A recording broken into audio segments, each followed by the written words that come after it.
Chers frères et sœurs dans le Christ, dans l'essor de la puissance économique de l'Europe et dans le contexte culturel, plus spécifiquement de la société occidentale, il n'est pas exagéré d'affirmer que l'homme travaille, organise et gère les rapports humains, politiques, économiques et commerciaux, provoque des guerres, produit des armes de destruction massive, envahit et conquiert des pays uniquement ou presque pour amasser et accumuler des richesses matérielles et asseoir son autorité et son hégémonie. Avec la belle et noble raison d'installer de force et partout la démocratie et d'apporter la paix et la liberté, l'Europe et les États-Unis ont créé le chaos dans beaucoup de pays, surtout au Moyen-Orient et en Afrique. Mon jugement peut paraître inexact ou exagéré, mais nous ne pouvons pas nier la réalité aujourd'hui. Regardez l'Irak, la Libye, la Syrie, l'Afghanistan. L'Europe traverse depuis plus d'un siècle une crise de civilisation sans précédent. Cette crise n'est donc pas récente, mais elle ne cesse de s'approfondir, de s'aggraver et de démolir toute référence à Dieu. Les seuls moyens humains, les seules négociations politiques ou diplomatiques sont impuissants à opérer l'unité, à établir la paix entre les hommes. J'ai amélioré mes rapports avec Dieu et Dieu a amélioré et pacifié les rapports des hommes et des peuples entre eux. Aujourd'hui, les puissances occidentales promeuvent de faux droits, des droits distordus, pour donner à tous et à tous les citoyens du monde un accès sans entrave et le pouvoir de s'autodéterminer indépendamment de leur identité sexuelle. Ils veulent changer la culture en vue d'établir une société sexuellement indifférenciée. Ils prétendent libérer l'humanité, pour ainsi dire, non seulement de Dieu qui l'a créé, mais aussi de l'homme et de la femme, la libérer du père, de la mère, de l'époux, du mariage et de la famille. Ainsi adviendra une culture nouvelle et mondiale, célébrant au nom de la liberté de l'individu absolutisé, des choix menant à la mort de l'homme et de la femme et à la destruction de notre humanité. Ces nouveaux droits dénommés civils sont aux deux extrêmes, le droit de mourir et le droit de ne pas naître. Entre les deux se placent les droits à l'avortement, le droit aux manipulations génétiques, le droit à l'enfant réduit à n'être qu'une chose ou un objet. Mais il y a aussi le droit à l'insulte et à la profanation des religions.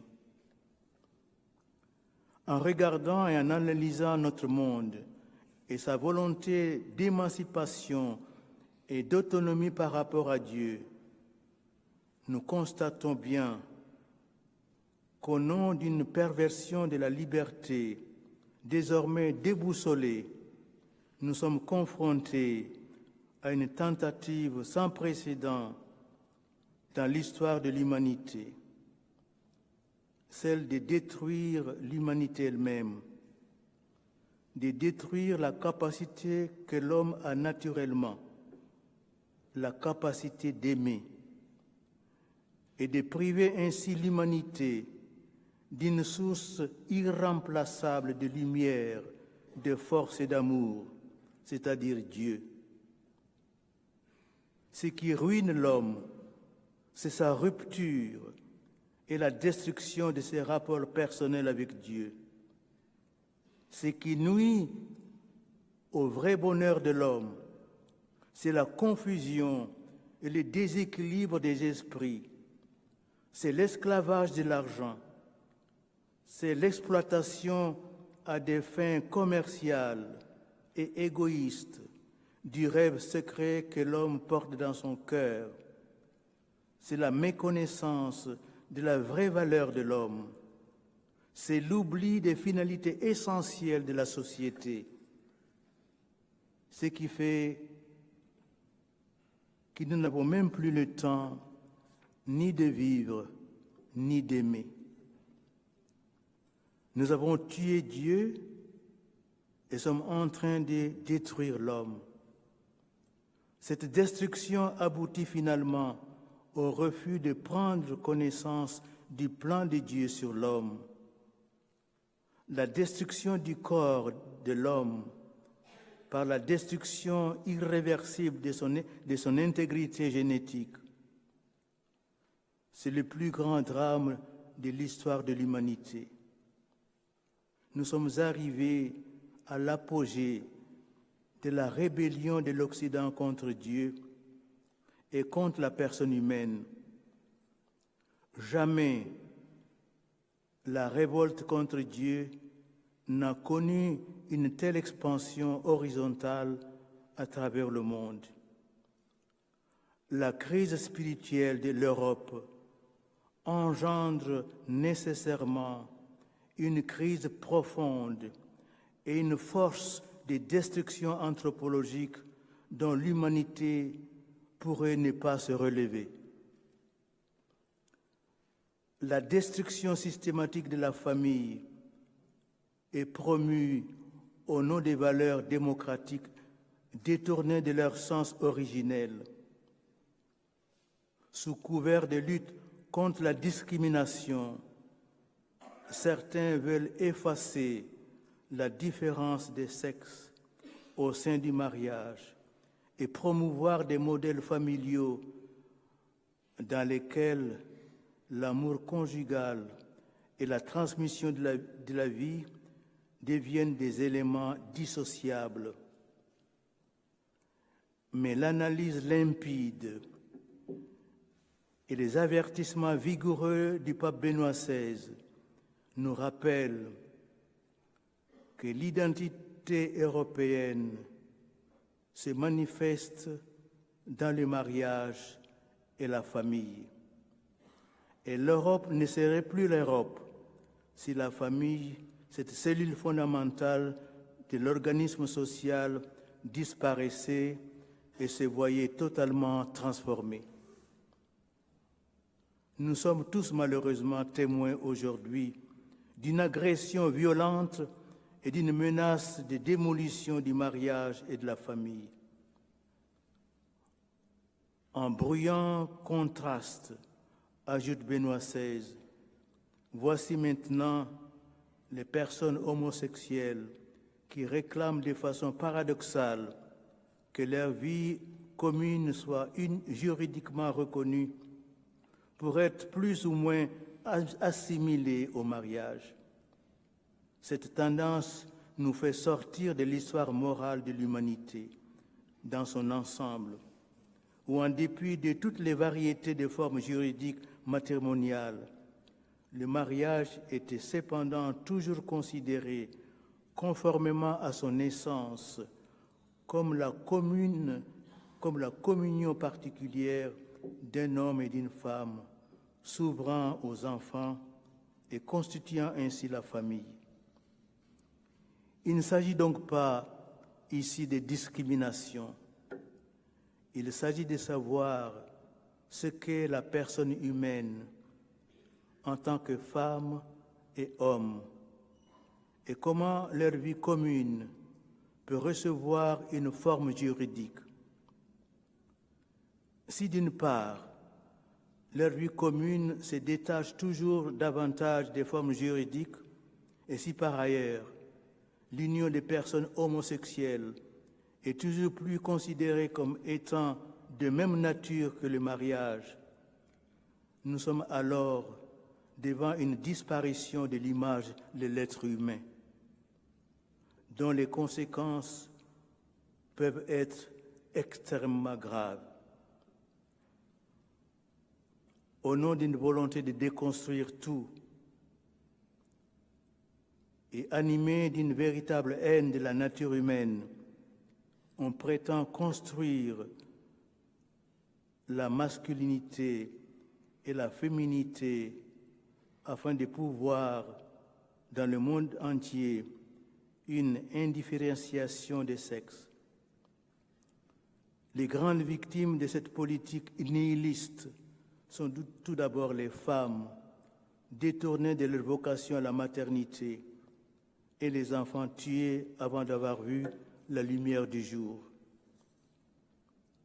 Il n'y a pas longtemps, Hillary Clinton a demandé à l'ONU que le droit à l'avortement soit proclamé à l'échelle universelle. Quand un Parlement autorise l'interruption de grossesse, admettant la suppression de l'enfant à naître, il commet une grave violence à l'égard d'un être humain innocent et privé de toute capacité d'autodéfense. Les parlements qui approuvent et promulguent de telles lois doivent être conscients qu'ils outrepassent leurs compétences et qu'ils se mettent en conflit manifeste avec la loi de Dieu et avec la loi naturelle. Dieu a dit « Tu ne tueras pas ». Et cette loi est absolue. Vous voyez la perversion qui guette le droit.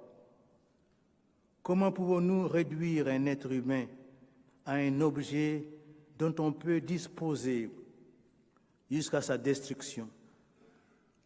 Un être humain doit être accueilli et respecté.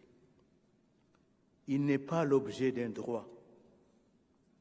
Les puissances occidentales ont déjà imposé aux pays africains, aux pays pauvres, l'application du droit à l'avortement et à l'homosexualité comme condition de toute aide au développement.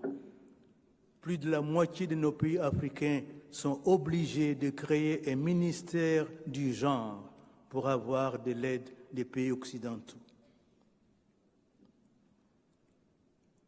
Le pays le plus touché par cette dictature criminelle, c'est le Vietnam, avec 1 600 000 avortements par an. Le droit se trouve ainsi dénaturé. La médecine elle-même se trouve pervertie, puisqu'au lieu de chercher à guérir, à améliorer la santé, à adoucir la souffrance, elle consent à se mettre au service de la mort avant comme après la naissance. En Belgique, chez vous, lors du débat sur l'euthanasie des enfants en 2014, on a légiféré. La loi est passée sans problème. Il n'y eut que quelques protestations, alors que c'est l'avenir de l'homme et de l'humanité qui est en jeu dans tous ces débats.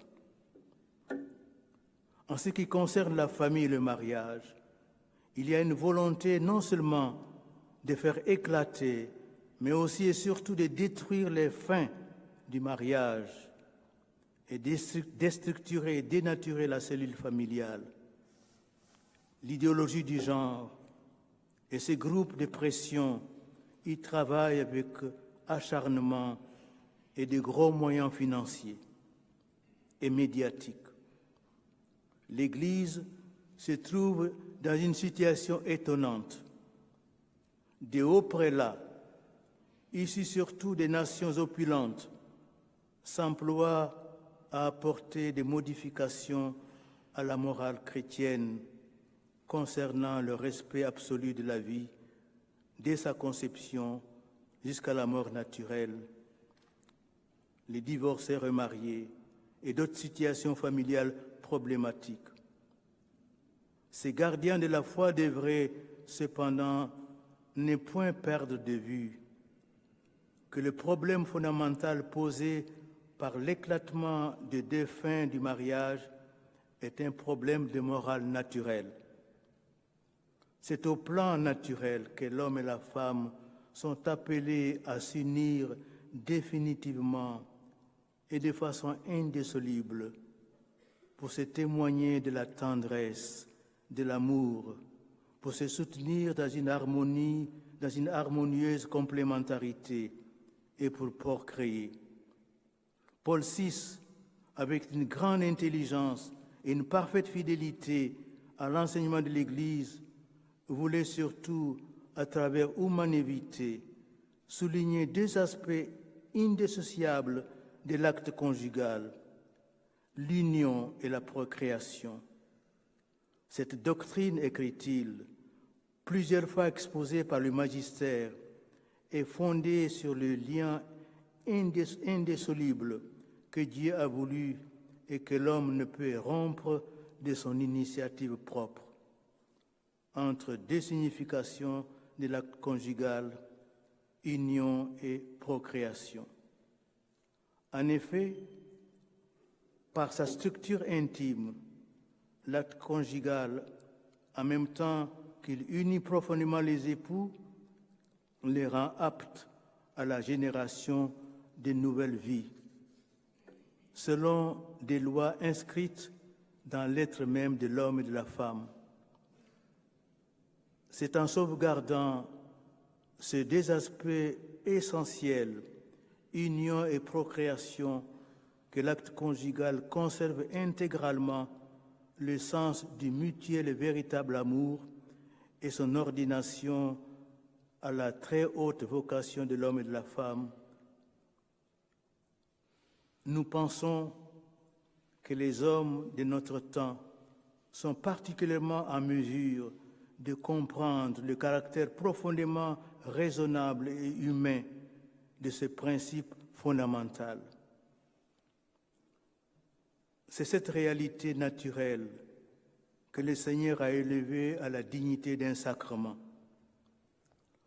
Face aux puissances qui ébranlent actuellement la famille, l'Église devrait se découvrir la vocation d'être la seule instance qui soit en mesure de sauver la sexualité humaine et l'institution naturelle du mariage et de la famille.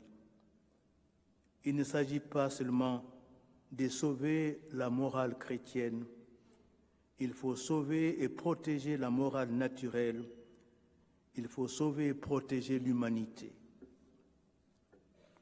Prélats catholiques et laïcs chrétiens devraient se souder et refuser de contribuer à la destruction de la morale naturelle.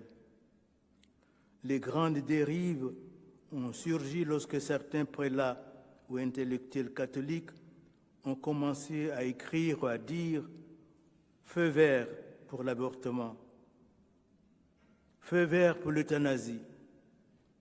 Or, à partir du moment où des catholiques abandonnent l'enseignement de Jésus et le magistère de l'Église, ils contribuent à la destruction de l'institution naturelle du mariage et de la famille. C'est toute la communauté humaine qui se trouve fissurée par cette nouvelle trahison des clercs. Mais je vais poser une question clé.